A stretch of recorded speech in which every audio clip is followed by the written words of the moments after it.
Bagaimana bisa sebuah perusahaan mencetak lonjakan laba bersih 112%, punya margin efisiensi paling tinggi di kelasnya, dan didukung sama kebijakan raksasa dari pemerintah di depan mata. Tapi, di saat yang sama, sinyal indikator sahamnya justru teriak, jual kuat. Ya, itu memang anomali klasik ya, sering banget menjebak banyak investor. Benar. Kalau Anda lihat layar portofolio Anda hari ini dan ngerasa bingung sama kontradiksi ini, tenang saja, Anda nggak sendirian. Hari ini kita bakal buka buku catatan dari salah satu fenomena paling membingungkan di bursa saat ini, yaitu PT Nusantara Sawit Sejahtera Tbk, atau yang kodenya NSSS. Di satu sisi Anda baca berita utama yang luar biasa bagus kan, tapi di sisi lain, realitas pergerakan harga di pasar itu ceritanya bisa sama sekali beda. Nah, disinilah kita harus lihat melampaui angka laba di permukaan. Dan itu misi kita di sesi penelusuran mendalam kali ini. Anggap kami ini sebagai mentor investasi pribadi Anda yang lagi duduk bareng di seberang meja. Kita udah kumpulin tumpukan riset nih. Wah, banyak banget ya catatannya hari ini. Iya, ada initiation report dari Samuel Sekuritas, lalu ada dari Panin Sekuritas juga, laporan keuangan dari Indo Premier, data harga dari TradingView, sampai catatan analisis prospektus yang dibedah sama Panin Saham. Lengkap ya? Pastinya dong. Dan kita nggak bakal cuma bacain berita buat Anda. Kita mau bedah gimana mesin fundamental perusahaan ini jalan, siapa sih bandar di belakang layarnya, ngitung resiko utangnya, dan akhirnya memetakan kapan waktu yang pas kalau Anda mutusin buat beli. Setuju. Dan mari kita mulai dari wujud fisiknya dulu. Kalau kita ngomongin perusahaan kelapa sawit, sebelum bicara angka rupiah, kita wajib bicara soal pohonnya. Oke, mari kita bongkar ini perlahan. Kenapa pohonnya? Gini, di sektor agribisnis itu, aset paling krusial yang nentuin hidup matinya perusahaan adalah profil umur tanamannya. Dan kalau kita bedah datanya NSS, keunggulan absolut mereka dibanding kompetitor itu ada di satu angka, 10,6 tahun. 10,6 tahun? Betul. Itu rata-rata usia tanaman kelapa sawit mereka saat ini. Oke, tunggu dulu. Buat Anda yang mungkin seumur hidup belum pernah nginjek kebun sawit, kenapa angka 10,6 ini spesial banget? Bukannya pohon yang lebih tua, yang lebih gede, harusnya buahnya lebih banyak ya? Nah, logika itu nggak berlaku di biologi kelapa sawit. Siklus hidup pohon sawit itu sangat matematis. Mereka butuh waktu sekitar 3-4 tahun pertama cuma buat tumbuh. Berarti belum ngasilin duit sama sekali dong? Belum, nol komersial. Lalu mereka baru masuk fase yang namanya prime yielding phase atau puncak produktivitas. Itu di rentang usia 9-18 tahun. Jadi karena rata-rata usia NSSS itu 10,6 tahun? Iya, artinya mayoritas kebun mereka baru aja melangkah masuk ke masa keemasan produksi, sedang prima-trimanya. Kayak atlet sepak bola yang baru umur 25 tahun ya, staminanya lagi popolan. Tapi, apa dampak langsungnya ke laporan keuangan? Apakah ini cuma masalah volume panen aja? Dampak finansialnya itu masif banget, terutama dari sisi penghematan pengeluaran modal atau capex ya. Bayangin kalau sebuah perusahaan punya mayoritas pohon usianya udah di atas 20 atau 25 tahun. Produksinya pasti anjlok kan? Pasti. Dan perusahaan itu terpaksa harus melakukan replanting atau tanam ulang. Proses replanting ini ibarat lembah kematian secara finansial. Pada disebut lembah kematian? Karena Anda harus tebang pohon lama, beli bibit baru, keluar biaya pupuk gede-gedean, bayar tenaga kerja, dan selama 4 tahun ke depan lahan itu ngasilin duit 0 rupiah. Oh wow, berat juga ya? Banget. Nah, NSSS saat ini terbebas dari beban berat itu. Mereka punya visibilitas arus kas operasional yang sangat jernih untuk setidaknya 8 tahun ke depan tanpa harus bakar uang buat replanting skala besar. Oke, saya paham logikanya. Tanpa capex buat replanting, uang tunai yang masuk bisa langsung ngalir ke laba bersih kan? Tapi, mari kita bersikap skeptis sebentar sebagai mentor yang baik. Silakan. Selalu bagus untuk skeptis. Sebagus-bagusnya bibit pohon atau sehebat-hebatnya tanah. Semuanya kan bisa hancur kalau diurus sama orang yang salah. Pohon usia emas nggak bakal berbuah optimal kalau jadwal mupuknya berantakan. Gitu kan? Siapa sih nahkoda perusahaan ini sebenarnya? Anda itu beralasan banget. Agribisnis itu padat karya dan kompleks. Tapi kalau kita lihat jajaran manajemennya, NSS ini dipimpin oleh Insinyur Teguh Patriawan. Teguh Patriawan. Reputasinya seperti apa? Beliau ini veteran ya. Pengalamannya lebih dari 4 dekade di industri sawit. Dan reputasinya nggak dibangun semalam. Sebelumnya beliau sukses ngembangin lebih dari 120.000 hektar lahan perkebunan untuk grup Sinarmas. Tunggu, 120.000 hektar? Itu mah bukan skala uji coba lagi. Itu udah skala raksasa. Betul sekali. Mengelola lahan segede itu buat konglomerasi raksasa butuh sistem operasional yang disiplinnya tingkat tinggi. Dan beliau bawa standar raksasa itu ke NSSS. Tentu saja. Hal yang sangat menarik di sini adalah beliau juga didukung sama Dewan Komisaris yang bobot institusionalnya kuat. Ada Dr. Tungkot Sipayung di sana. Oh, nama yang sering muncul di kebijakan makro sawit ya? Iya, tokoh kunci yang sering ngedesain advokasi industri sawit nasional. Jadi kombinasi antara aset muda dan manajemen kelas kakap, ini ngasih kepastian tata kelola setara pemain besar. Walaupun secara market cap, NSSS ini belum sebesar mereka. Oke, fundamental operasionalnya checklist. Aset tanamannya mantap. Manajemennya elit. Tapi di bursa saham, barang bagus itu belum tentu jadi investasi yang bagus kalau kita belinya kemahalan. Betul, valuasi itu segalanya. Ya kan? Kayak mobil sport gitu, luar biasa kenceng. Tapi saya nggak bakal beli kalau harganya 3 kali lipat harga wajar. Nah, mari kita bedah valuasinya nih. Saya lihat data dari Indo Premier, NSSS nyetak laba bersih 647,8 miliar di tahun 2025. Naik 112% year on year. Angka yang fantastis ya. Fantastis. Terik pas saya cek PE ratio-nya alias price to earnings-nya, tunggu, 30,7 kali dan price to book-nya 9,3 kali. Iya, angka itu memang langsung bikin mata melotot kalau di atas kertas. Gila sih ini. Maksudnya, kalau kita bandingin sama kompetitor kayak Sumber Tani Agung atau STAA, PE mereka cuma 8 komaan. Triputra atau TAPG di kisaran 10 kali. Kenapa pasar rela bayar PE 30 kali buat NSSS? Kelihatan overvalued banget kan? Sangat. Di komoditas, valuasi setinggi ini rasanya kayak alarm merah. Ini kemahalan atau ada metrik rahasia yang kita lewatkan nih? Kalau Anda cuma lihat PE secara terisolasi, iya itu super mahal. Tapi pasar kan nggak buta. Mereka berani bayar harga premium karena mereka ngelihat tingkat efisiensi ekstrim yang kompetitornya nggak punya. Efisiensi seperti apa yang dihargai semahal itu? Kuncinya ada di profit margin. Margin laba bersih NSS itu tembus 32,2%. Tunggu. 32%? Untuk industri kebun sawit? Rasanya itu ketinggian deh. STAA tadi marginnya berapa emang? STAA itu cuma sekitar 16,6%. Wow. Berarti NSS hampir 2 kali lipat lebih efisien dibanding rata-rata industri? Kok bisa? Nah, disinilah bagian yang sangat menarik. Selain ROE mereka yang juga impresif di angka 33%-an, rahasia dapurnya ada di logistik. NSS itu ngebangun sistem distribusi pakai jaringan pipa langsung dari pabrik pengolahan. Pipa. Jadi alih-alih bayar puluhan truk tangki bensin, gaji sopir, terus? Terus terjebak jalan kebun yang hancur jadi lumpur pas musim hujan kan? Iya, berarti mereka cuma perlu nyalain pompa pipa aja buat mindahin minyaknya. Tepat sekali. Itu mangkas biaya transportasi darat yang pakai BBM fosil secara drastis. Nggak ada lagi tuh risiko tumpah di jalan atau dicuri preman, jejak karbonnya turun, dan pabrik bisa operasional non-stop biarpun cuaca lagi ekstrim. Pantesan marginnya bisa tebel banget, 32%. Efisiensinya struktural ya, bukan kebetulan. Betul, tapi PE 30 kali tetaplah valuasi yang narik harga masa depan ke hari ini. Nah, itu dia. Harus ada harapan masa depan yang gede banget biar valuasi ini masuk akal. Apa katalisnya sampai investor rela nahan barang di harga segini? Katalis raksasanya datang dari kebijakan makro, yaitu program biodiesel B50 dari pemerintah yang wajib jalan bulan April 2026 nanti.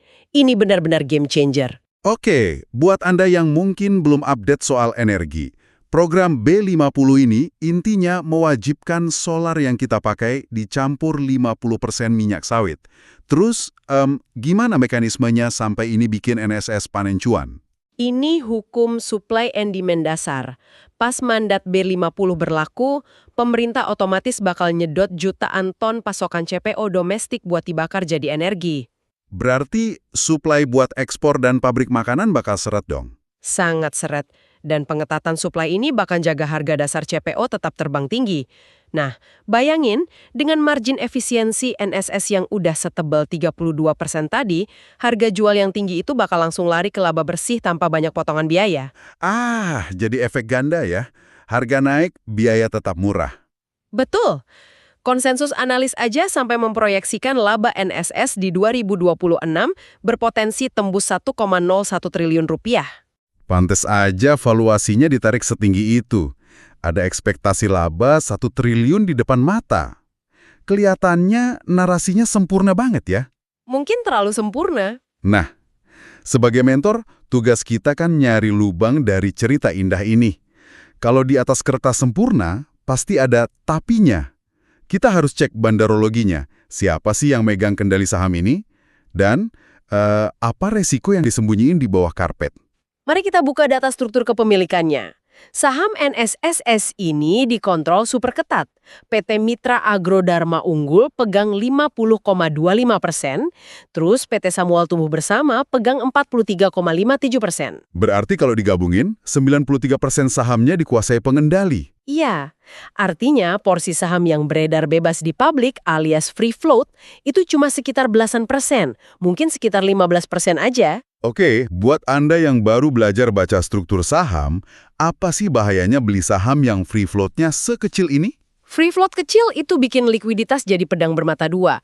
Kalau ada sentimen bagus sedikit aja, misal berita laba naik, orang pada rebutan beli, tapi barangnya nggak ada di pasar. Harganya langsung meroket dong. Meroket nggak karuan karena pada nawar di harga atas. Tapi giliran sentimennya jelek dan orang panik mau jual, Nggak ada yang mau nampung, persis, harganya bakal terjun bebas dengan sangat brutal. dan itu kan yang kejadian di NSSS awal tahun ini.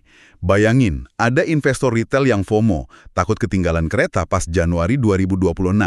Dengar narasi B50, laba meroket, dia nekat beli di pucuk masa all-time high. Di harga 2.180 ya waktu itu. Iya, di 2180. Terus tiba-tiba trennya berbalik, anjlok parah, sampai bursa harus ngesuspend perdagangannya karena volatilitas ekstrim. Dan hari ini, pas kita lagi ngobrol, harganya sisa 790 perak. Ancur lebur itu portofolio kalau salah masuk. Jika kita hubungkan ini dengan gambaran yang lebih besar, volatilitas brutal ini emang ciri khas saham growth yang lagi disetir euforia retail. Waktu harga di 2.100 lebih itu, pasar seakan-akan udah ngehargain laba 1 triliun, B50 itu udah turun hari itu juga. Padahal kejadiannya masih nanti April 2026. Betul. Pas realita mukul pasar bahwa ini masih butuh waktu, institusi besar jualan take profit, dan retail yang nyangkut di atas jadi korban. Turunnya harga ke 700-an ini sebenarnya proses pasar nyari titik keseimbangan valuasi yang logis. Nyari titik keseimbangan. Oke, tapi di luar euforia saya baca hal lain di laporan panen saham yang agak bikin merinding nih. Ada catatan soal gadai saham atau share pledge dari anak usahanya. Ya. Ini sisi gelap yang jarang diomongin karena tertutup kilau B50. NSSS ngejaminkan saham 3 anak perusahaan mereka. Anak usahanya itu BSP, NSP, dan PMM kan? Digadai kemana? Ke Bank Mandiri untuk fasilitas kredit senilai 951,76 miliar. Hampir 1 triliun. Wow. Dan anak-anak usaha ini kan yang sebenarnya punya lahan dan pabrik sawitnya kan? Iya, urat nadi operasionalnya ya di anak usaha itu. Kalau sampai skenario terburuk terjadi, misalnya harga CPO global tiba-tiba crash, arus kas NSSS macet, dan mereka gagal bayar utang, Bank Mandiri bisa sita saham anak perusahaannya. legalitasnya begitu. Induk usahanya bisa kehilangan kendali atas aset produktifnya. Ini leverage tingkat tinggi. Utang buat ekspansi cepat emang bagus, tapi resiko penjaminan asetnya sangat fatal. Jadi kalau saya rangkum petanya, fundamental mesinnya kuat, efisiensinya gila, valuasi mahal, harga sahamnya roller coaster karena free float kecil, plus ada bom waktu utang gadai sejuta umat, hampir 1 triliun ke bank. Rangkuman yang sangat akurat. Nah, ini bawa kita ke pertanyaan utamanya. Sebagai mentor, timing itu krusial. Harga sekarang di 790. Apakah ini diskon cuci gudang buat diborong? Atau kita ini lagi nangkep pisau jatuh? Secara teknikal gimana? Kalau kita pakai kacamata teknikal murni jangka pendek dari TradingView per Mei 2026 ini, grafiknya berdarah-darah. Merah semua ya? Iya, posisi 790 itu ada jauh di bawah moving average 50 dan 200 harinya. MA200 itu kan batas psikologis antara tren naik dan turun jangka panjang. Berarti ini sinyalnya jual kuat ya, strong sell. Strong sell dari sistem otomatis, indikator hariannya masih tertekan aksi distribusi bandar. Oke, teknikal bilang jual. Tapi tunggu, ini paradoks yang suka bikin pusing. Indikator chart jelek, tapi pas saya cek konsensus analis fundamental, mayoritas malah bilang beli. Iya, rekomendasinya buy. Dengan target harga 12 bulan di kisaran 625 sampai 650. Ini kan aneh, target harganya 600-an, harganya sekarang 700-an. Berarti targetnya lebih rendah dari harga pasar dong. Tapi kok disuruh beli? Ini poin edukasi yang krusial banget buat Anda. Analis fundamental itu bikin target harga pakai model yang namanya discounted cash flow atau DCF. Mereka ngitung perkiraan arus kas masa depan, terus ditarik ke nilai uang sekarang pakai asumsi resiko yang super konservatif. Oh, jadi mereka udah masukin resiko utang Bank Mandiri tadi ke perhitungannya. Betul. Institusi kayak Panin Sekuritas itu sangat ketat hitungnya. Makanya valuasi intrinsik murninya NSS di atas kertas memang jatuhnya di 600-an. Bahkan Panin sempat kasih angka konservatif di 530.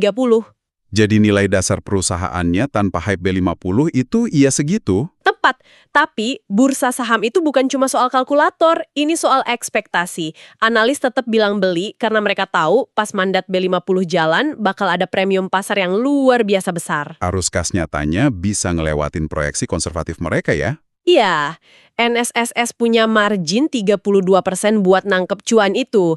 Jadi harga 700-an ini lagi proses nyari lantai support setelah euforia Januari yang kelewatan kemarin. Masuk akal.